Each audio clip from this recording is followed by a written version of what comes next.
Hey, what's up, guys? This is GRAMMY Pro Buzzin. My name is Marc Mutnansky. We are backstage at the 2016 Alternative Press Music Awards, and right now I'm hanging out with Anthony from Bayside. What's up, man? Not much. How are you? Yeah, I'm good. Thank you. I totally crashed your dinner last night. Yeah, it's good to see you again. Yeah, we were having dinner last night. I felt like we had an intimate dinner together, but I kind of actually ruined from yours. across the room. You know, I kind of wanted to talk music with you for a few minutes, if you can. I like music. Talk about what's coming up with you. Got any projects you'd like to talk about? Actually, August 19th, which is in about a month from now, the new Bayside record comes out. It's called Vacancy. I'm really excited about that. And then right around then, I think the 11th, August 11th, we start the tour to promote the record, U.S. tour. The Australian tour's in November. Gosh, man. Yeah, and just onward from Have you done an Australian tour before? We've done 4 or 5, but this will actually be our first headlining Australian tour. It's a big deal. Yeah. I mean, I've never even been to Australia. I actually can't even spell great. it.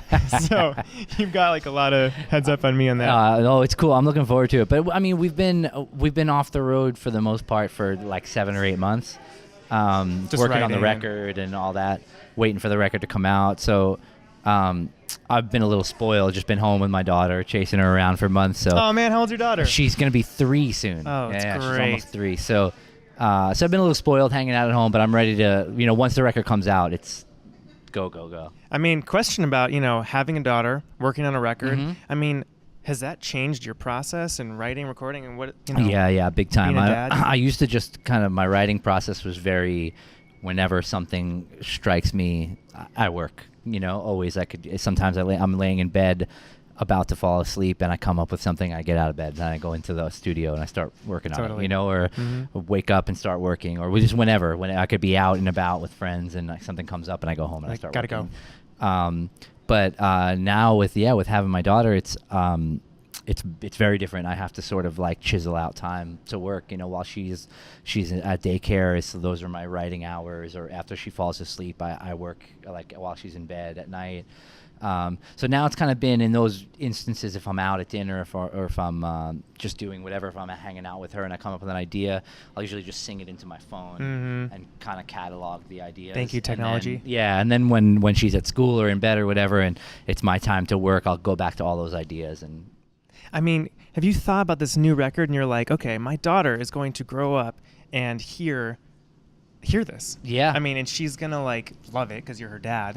But like, have you ever had to like censor yourself and like consider your daughter hearing the lyrics? I wouldn't call it censorship. I mean, I've always tried to take my role as some sort of a role model to certain people seriously, and I've always kept that in mind when I was writing, that I want to write things that I can be proud of in the future and maybe be a good influence on the people who are listening to it, and it definitely magnifies that for sure, but I've always wanted to use the lyrics and the music to try and help people just be happier, be better, you know what I mean? I just read an amazing story about how the band name came to be, where you were headed. Yeah. And I was just hoping maybe you could...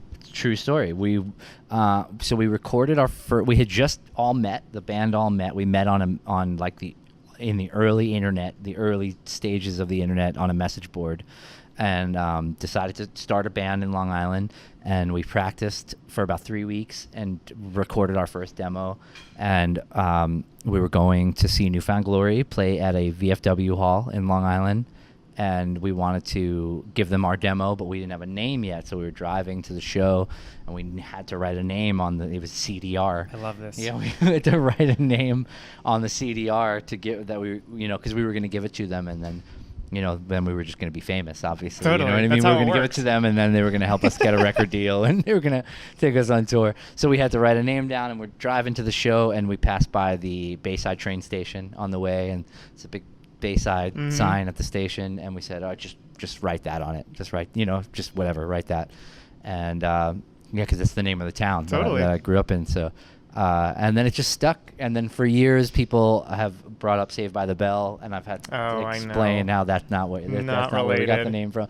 I did watch Saved by the Bell every morning. But you guys, Saved by the Bell was a fictional story. Well, it's funny though. I mean, I don't think our name is like a bad one. I've spoken to other people in other bands who have like sort of like semi-embarrassing names, and they say, and we all say the same thing. It's funny, like when you're a kid, or depending on how long your band's been together, and you come up with this band name, you don't think that that's going to follow you for Sure. decades. You know what I mean? Sure. Like when we were driving to that show with the CDR of demos from a band that had only met each other 3 weeks earlier. It's kind of Whatever impressive. we wrote, you didn't think that like whatever you wrote on that CDR on the way to the show was that was going to be a big part of my life. Like now, 16 years Yep. later, you know. Mm-hmm.